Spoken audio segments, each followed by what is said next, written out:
Hello everyone and welcome to HallowKweeen 2021. I am Chad Miller, and in this episode I'm going to go through the creation process of making the trunk. And I've shown bits and pieces, but I just kind of want to give you reference points and to show you what went into making these boards. So, and then we'll talk about the visual effects a little bit more and see what tweaks I need to make there still, and then go over certain aspects of the costume. So let's get going.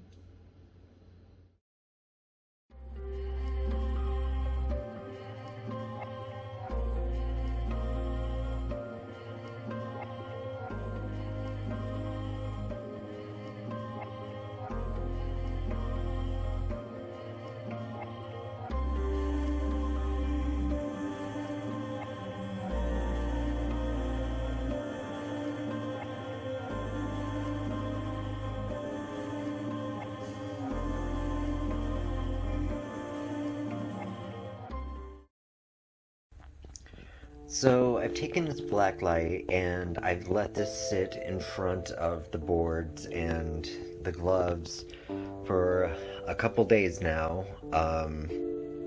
day and night, to hopefully pull out the glow-in-the-dark paints a lot better. And I also decided that since this black light is not battery powered, I found a couple small black light flashlights that I can project onto the boards to help if it turns out that massive exposure to the black light isn't going to cut it. So, as inspiration for the actual background for WandaVision, I used reference from the final episode in order to create the backdrop, and I love it, and I hope things pop the way that they're supposed to pop, and it's very, very exciting. So, we're going to take a look at the 1950s scene.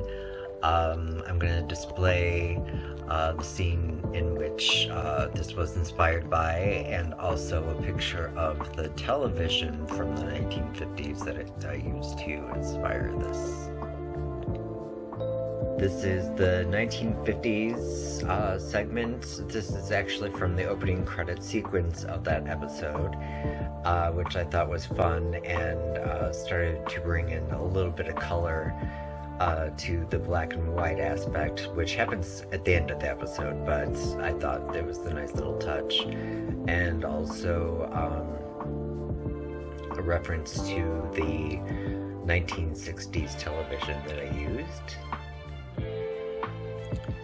Over here is the 1970s scene, and wow, hi computer. And the reference photo, as well as the reference photo for the television. So now we have the 1980s scene. I'm not entirely thrilled with the artwork on this. I was kind of going for a Family Ties kind of like artistic vibe with this. And from a distance it looks a lot better. So the photo reference is there, and then as well as the 1980s style television. Now we get to the 1990s, and this was a fun little episode because it was based on Halloween.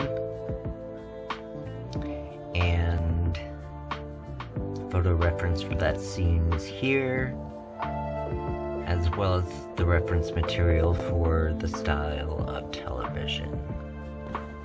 And then we finally get to the 2000s era And obviously it's a flat screen television.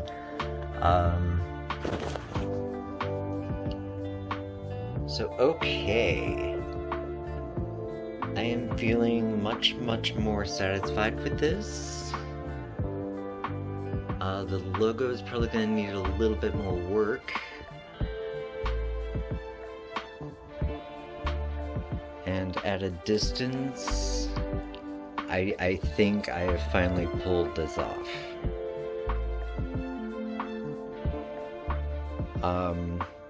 I believe the blacklight flashlights aren't going to be as intense, but looking over this right now, I absolutely love it. So the Hogwarts board is, I think, one of the best works I have done, even though there's a crap ton of glow-in-the-dark paint on it. And this is the photo of which I based that on. So we're gonna start up here with the sorting hats. Very proud of this aspect of it. I really loved not just painting things, but drawing as well. I've been painting for some time. I haven't drawn much lately, so this was really cool. Then we come over to the Marauders map. This was a little bit more generic. A lot of details are involved in this, so I just kind of took some of the basics and did what I could with it. So it is a bit generic, but this was based on a picture of a puzzle that I found online. I might have to play around with these a little bit more based on what happens when I turn off the lights and see what happens with the LEDs. This is based on one single picture, so I'm gonna kind of scoot through. We saw Slytherin. There's Ravencroft. There's Hufflepuff and Gryffindor. Now I know I'm gonna have to do some more detailing on Gryffindor, which won't be a biggie. So since Derek is being just a general Gryffindor student, he wanted his Patronus to be a bear. My nickname for him is Teddy, so it's kind of really fitting. So I'm really hoping that it looks like a Patronus by the time everything is said and done. So as I back off a bit here,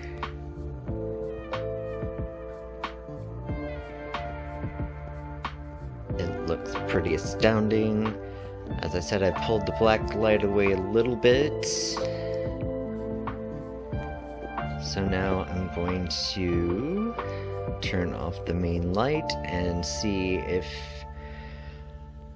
all this exposure to the black light has helped.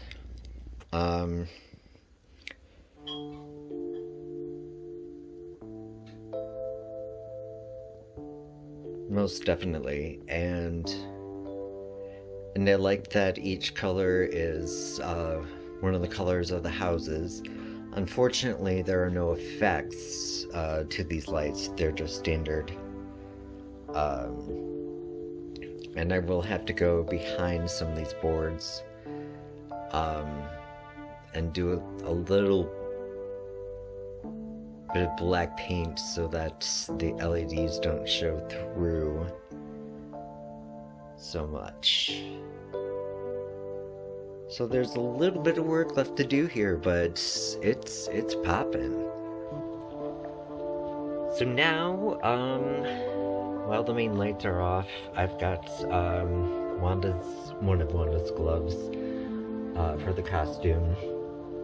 That's been charging next to the black light for a couple days now, and so I'm going to put it on, and I'm going to turn off the black light and see if magic can actually happen. I think I might add a bit of the typical glow-in-the-dark paints, because I was hoping more for a pinkish sort of red, and the camera's still not really picking it up a whole lot. It looks a lot better in person.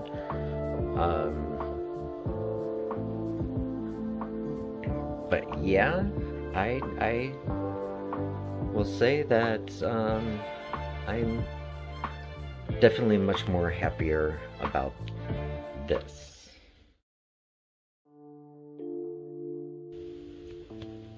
This is my action doll of Wanda, and as I mentioned, the costume is pretty accurate for the most part. Now, with the boots, I didn't want to spend a whole lot of money, and there's actually no heel on them. However, the boots that I found have a sleigh heel. However, they are completely black, and I've been debating if I want to take some fabric paint to do the red detailing. Now with her tiara, I'm very, very disappointed in this. It is not what was pictured in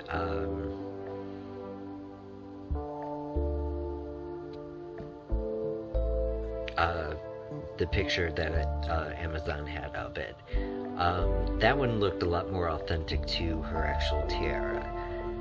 And so I think what I'm going to do is trace this out on cardboard, redesign it the way that it should look from there, and then I've got two different colors of foam that I will affix to this, and then cut away whatever excess of this headdress tiara to make it look more authentic. When I showed the video of myself in the costume, which, by the way, I was not wearing full-on makeup, and I mentioned that in the video that I put it in, and there was a little bit of hate that came from that, but I'm hoping that that really improves things, and I think it will. So Trunk or Treat is roughly about 2 weeks away, so there's still some work to be done, some minor things for the most part, and I just have a few more things to do, honestly, and I probably won't post much. Maybe the redesign of the tiara, affixing the action figures to the backboards, and then leave everything else to a surprise once the day arrives. So there might be one more episode before the big event, so keep your eyes peeled, and as always, love and light to you all. Do you have a gun?